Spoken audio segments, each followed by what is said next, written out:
வணக்கம்.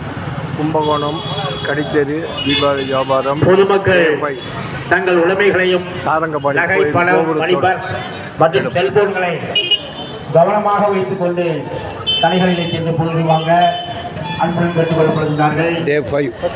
காவல்துறை பொதுமக்கள் கொஞ்சம் வேகத்தை குறைத்து மலை வீதிகளில் வருகின்ற போது வேகத்தை குறைத்து வருமாறு கேட்டுக் கொள்ளப்படுகிறது. டூ வீலர் மற்றும் ஃபோர் வீலர் ஆட்டோக்கள் இவர்களில் ஓட்டக்கூடிய வருமாறு கேட்டுக் கொள்கிறோம்.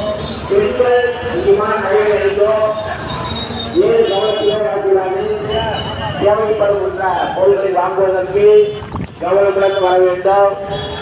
எல்லா நிலைகளிலும் பேருந்தினுடைய நிறுத்தத்திலே மட்டும் பொதுமக்கள் இன்று ஏதுமாறு உங்களை அன்புடன் கேட்டுக்கொள்கிறோம். பேருந்துகளின் வழியை பறிக்கவோ கூட்டத்தை கூட்டிக் கொண்டு நிற்கவோ பேசவோ கூடாது. ஏனென்றால் வரக்கூடிய பொதுமக்களுக்கு எந்தவித இளைஞர்களும் இல்லாமல் பாதகாரிகள்